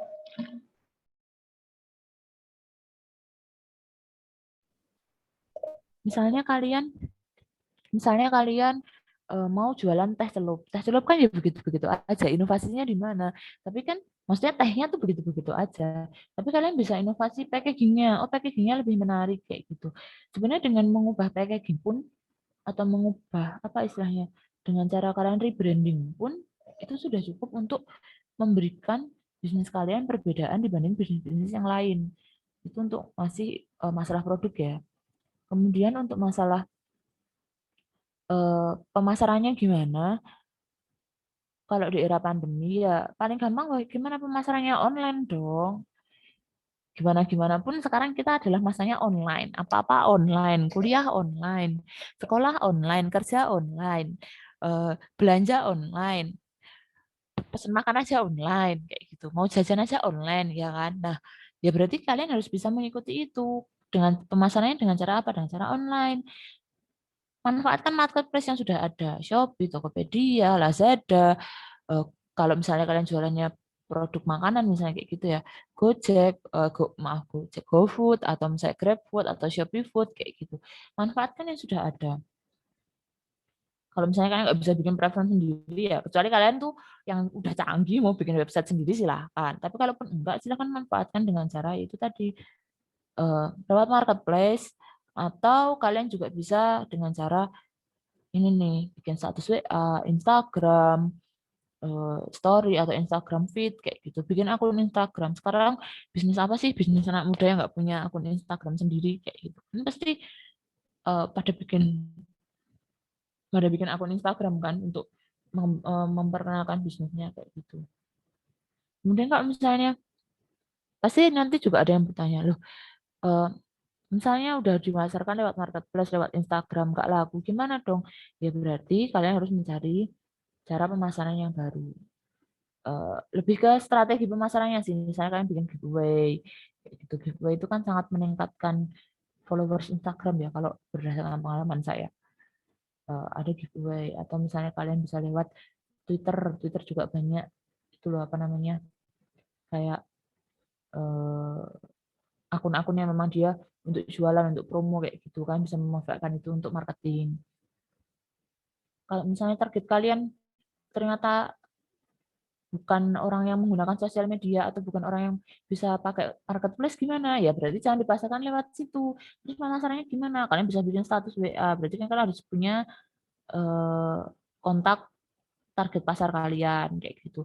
Atau kalian bisa minta orang lain untuk memasarkan. Jadi sistemnya nanti reseller. Misalnya kalian punya produk untuk emak-emak. Emak-emak kan jarang yang sosmedan ya, kecuali emak-emak milenial zaman sekarang. Tapi kalau misalnya emak-emak apalagi yang kalian target pasarnya udah yang usia 40-an ke atas, 50-an ke atas apalagi, pasti nggak mungkin dong lewat sosial media. Nggak akan laku, karena siapa sih yang usia segitu buka sosial media juga sangat jarang. Maka pasarkan lewat dengan cara apa? Dengan cara kalian punya reseller. Cari orang yang mau jadi reseller kalian yang kira-kira umurnya sama dengan target pasar kalian. Misalnya kalian targetnya emak-emak umur 40 ke atas lah, untuk misalnya masyarakat perumahan atau masyarakat desa, otomatis kan mereka biasanya sering kumpul. Nah, kalian tuh harus punya channel ke situ. Jadi nanti yang marketingnya bukan kalian secara langsung, tapi kalian minta tolong orang, kalian cuma nyediain produknya aja kayak gitu. Jadi strategi marketingnya juga tergantung target pasar kalian. Makanya biasanya kalau mahasiswa jauh, target juga pasti mahasiswa juga kayak gitu. Jadi sesuaikanlah produk kalian dengan target pasar kalian. Itu nggak akan jauh-jauh dari apa yang dibutuhkan mahasiswa kok. Maksudnya kalau kalian pas bimbing ya sebagai fasilitator ya, ketika membimbing itu tidak akan jauh-jauh dari mahasiswa karena mereka ruang lingkupnya juga masih di situ. Kecuali ada yang mungkin dia tinggal di desa dengan inovasi yang berbagai macam, itu mungkin dia butuh apa ya berarti dia sudah tahu target pasarnya di situ ya pasti juga tahu lah cara marketingnya ke situ juga gimana kayak gitu. Mungkin itu untuk bagaimana untuk masalah produk dan pemasaran tadi ya. Ada lagi mungkin? Sudah cukup menjawab belum ya yang tanya? Sudah, Kak. Terima kasih, Kak Inam. Iya, sama-sama. Ada lagi mungkin yang mau tanya? Oke, ini ada pertanyaan terakhir nih Kak dari Ibrahim Yusa. Selamat pagi Mbak, izin bertanya mengenai bisnis plan. Apakah kita wajib melakukan riset pasar untuk bisa menyusun bisnis plan yang akurat? Ataukah kita bisa menggunakan hasil penelitian mengenai produk dan pasar serupa sebagai acuan pembuatan bisnis plan? Atau kita juga boleh secara bebas boleh membuat produk beserta pasar baru atau imajinasi untuk bisnis plan kita? Terima kasih. Oke, terima kasih pertanyaannya bagus ya untuk riset pasar. Sebenarnya yang tadi disebutkan apakah kita harus riset pasar, kemudian yang disebutkan kedua berdasarkan penelitian dan riset yang sudah ada, yaitu itu juga namanya riset pasar kayak gitu loh. Jadi riset pasar itu nggak harus kalian tuh terus jalan-jalan gini ya. Riset pasar itu tidak harus kalian itu jalan-jalan ke pasar terus lihat apa namanya kondisi masyarakat seperti ini, oh berarti produk yang dibutuhkan ini, oh kondisi mahasiswa seperti ini, oh produk yang dibutuhkan ini. Nggak harus, itu tidak harus dengan cara kalian riset langsung. Kalian mau menggunakan riset yang sudah ada boleh. Dalam arti gini, kalian tahu bisnis yang sudah berkembang. Bisnis fashion nih, misalnya brandnya apa ya terkenal sekarang ya, misalnya bisnis fashion. Aku kalau yang punya, kita kasih contoh yang dekat aja lah, punya mahasiswa UNY itu ada yang namanya mahasiswa FE itu ada yang namanya carousel. Kan pasti pernah dengar, apalagi yang orang Jogja. Carousel itu kan punyanya alumni manajemen UNY, kakak tingkat saya 2 tahun di atas saya 2012. Itu kan lumayan gede ya brandnya sekarang. Ya, maksudnya ownernya juga udah bisa jagoan lagi, berarti dia udah sukses kayak gitu. Kalian misalnya, kalian bisa mengamati, kok bisa laku ya? Sebenarnya yang dijual itu apa sih produknya? Apa yang membuat dia laku? Kalian bisa mengamati dengan cara kayak gitu tadi, melihat bisnis yang sudah ada dan diamati, tiru, modifikasi, itu bisa. Itu juga termasuk riset pasar untuk bisnis kalian. Tapi kalau misalnya yang terakhir tadi yang masalah membuat apa pasar sendiri, kalian bisa membuat pasar sendiri, tapi kalian tidak bisa hanya sekedar imajinasi. Dalam arti gini, ketika kalian kalian ingin bikin pasar baru, boleh.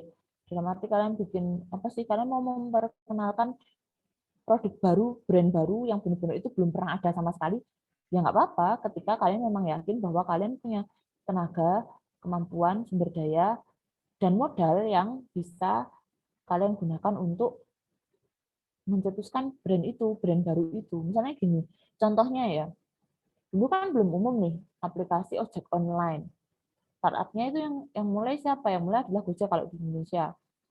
Begitu ada Gojek, dulu mungkin orang menyaksikan apa sih Gojek, kenapa kita harus pakai ojek online, padahal kita ke pangkalan ojek aja juga dapat ojek kayak gitu.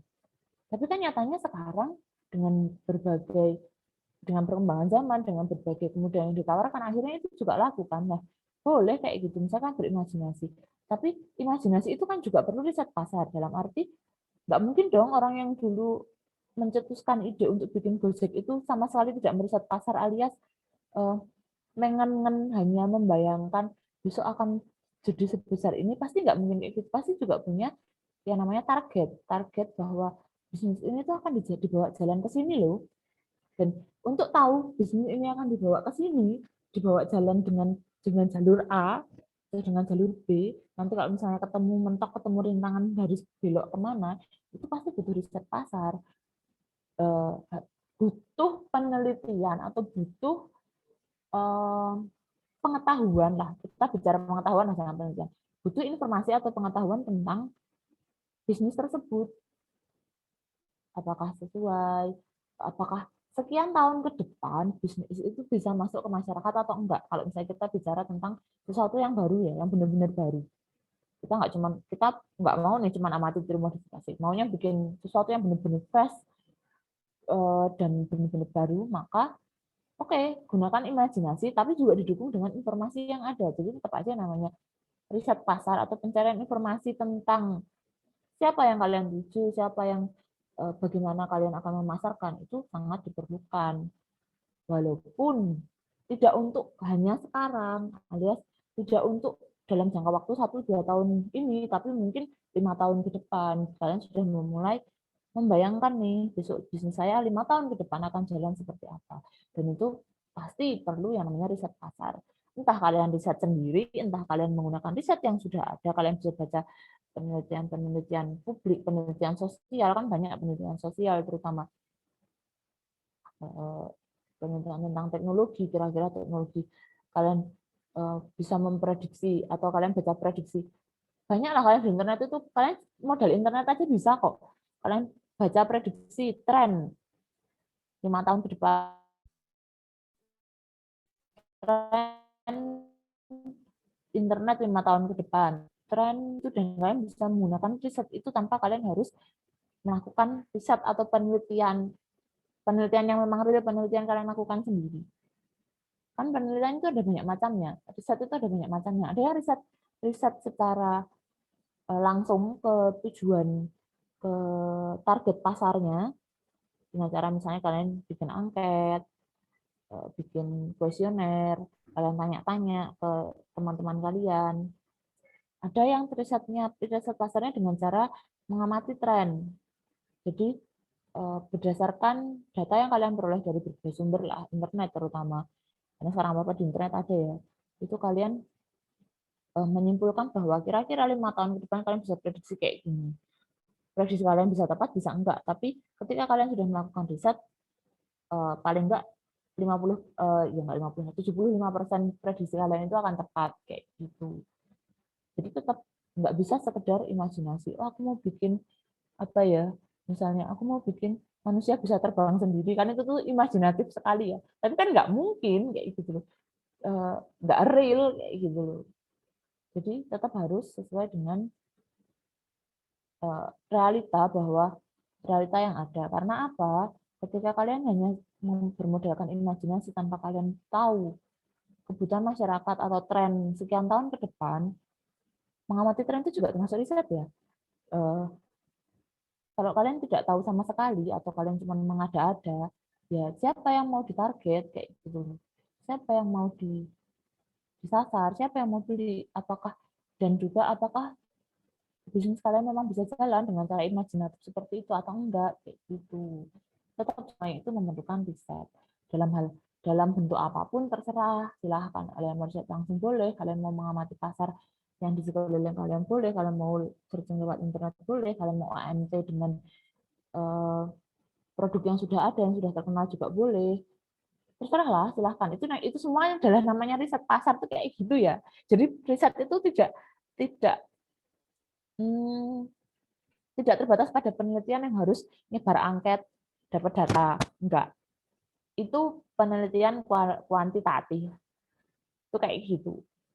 Tapi kalau misalnya kita ngomong riset itu bisa beraneka macam. Misalnya kalian cuma sekedar brainstorming ide, kemudian iya ya, kayak gini tuh kayaknya bisa jalan deh. Karena kita kan mahasiswa gini, itu tuh sebenarnya kalian sudah riset pasar dengan cara kayak gitu. Cuman kalian kuatkan lagi dengan cara apa? Kalian cari informasi yang lebih kuat dari internet misalnya, atau kalau kalian mau riset langsung ke mahasiswa, kalau misalnya target pasar mahasiswa ya, kalau mau riset langsung ke mahasiswa itu lebih bagus. Tapi ketika kalian cuman saudara dari internet atau misalnya kalian brainstorming ide berdasarkan kebutuhan kalian sendiri, itu juga boleh. Itu juga termasuk riset pasar kayak gitu. Mungkin itu sih jawabannya masalah riset-riset tadi ya. Jangan bingung. Riset itu tidak harus penelitian yang kalian nyebar angket. Riset itu bisa juga berarti bahwa kalian mengamati lingkungan atau mengamati tren atau mengamati apa yang kalian butuhkan kayak gitu. Menjawab? Gimana Yusa, udah menjawab belum nih?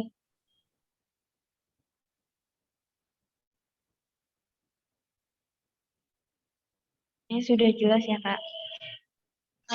Oke, mungkin pertanyaannya sudah terjawab semua ya teman-teman.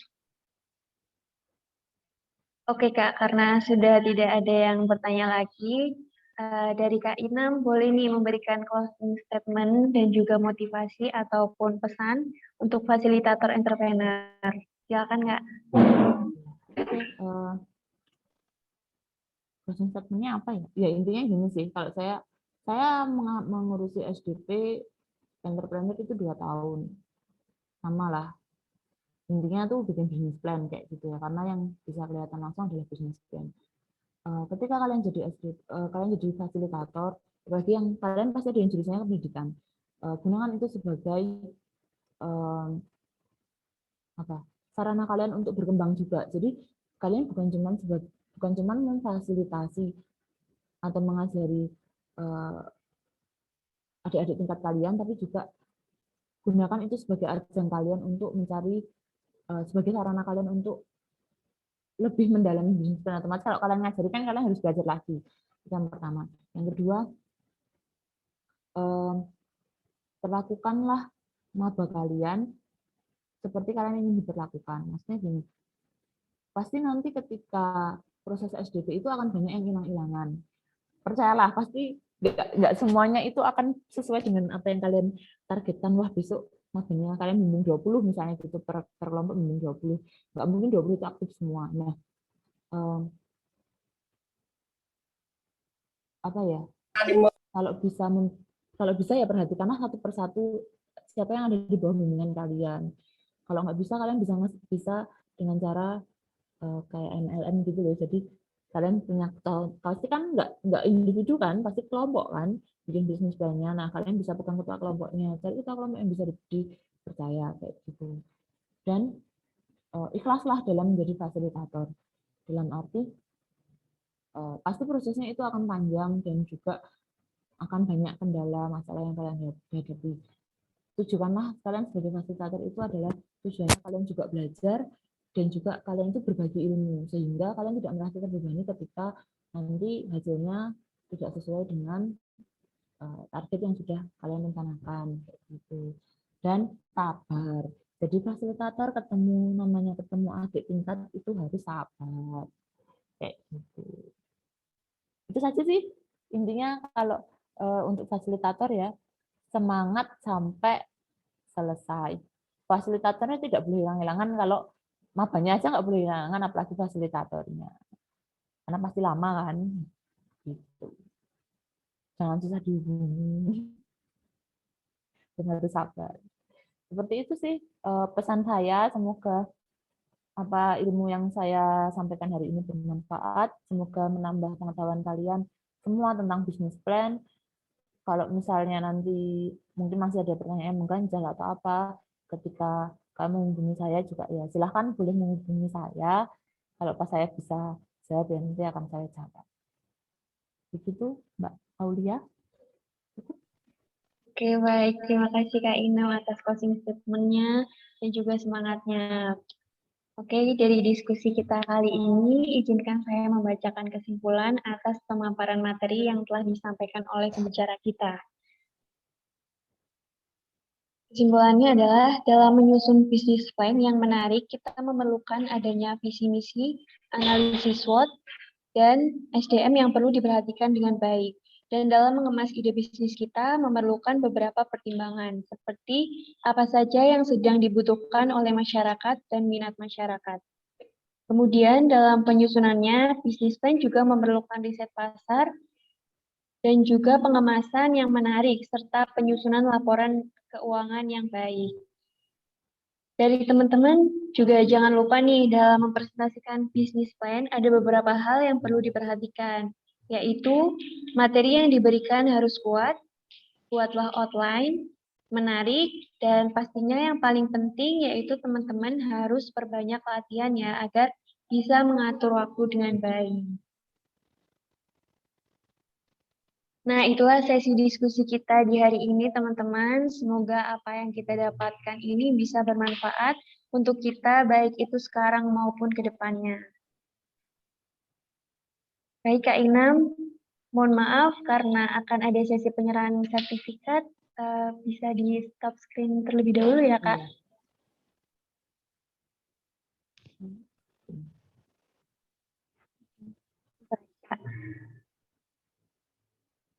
Kepada panitia yang bertugas, dipersilakan.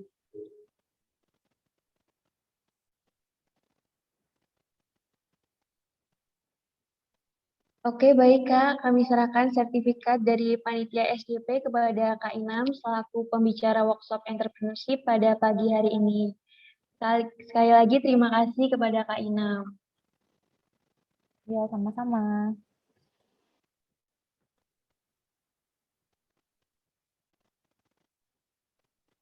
Oke, teman-teman, selanjutnya akan ada sesi foto bersama nih. Jadi buat teman-teman semua diharapkan untuk menyalakan kameranya ya. Yuk, on cam yuk.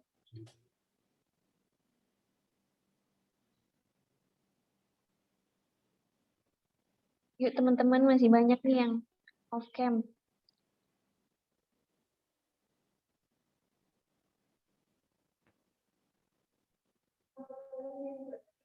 Ya, nyalain kameranya, teman-teman.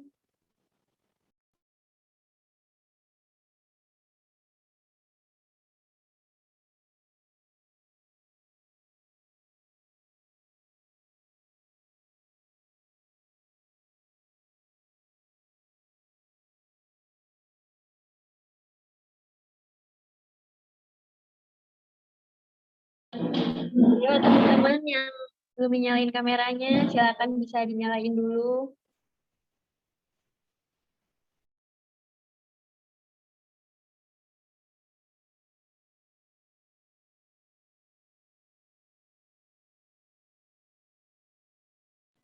Oke, kita hitung sama-sama ya. Kita pause.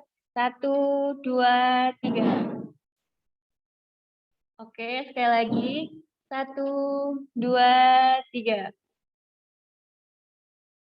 Ya, oke, sekali lagi ya. 1, 2, 3. Oke, mantap. Terima kasih ya teman-teman semuanya.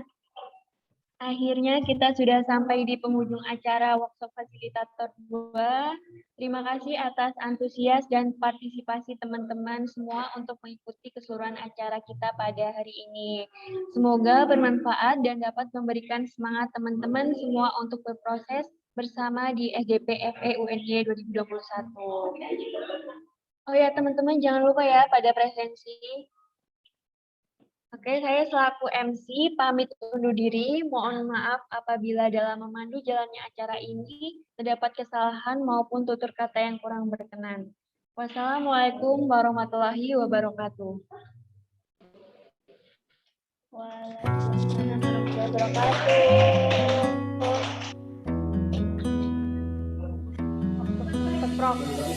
Selama ini ribuan hari ku dekat denganmu, lewati berbagai hal ku ada di sisimu. Tanpa kau tahu perasaanku padamu, sendiri ku berharap memberi kasih walau tak kembali. Maybe not yours and you were not mine, but I'll be there for you when you need me. It is only me, believe me, girl, it's only me. Yeah, it's only me. I will always be the one.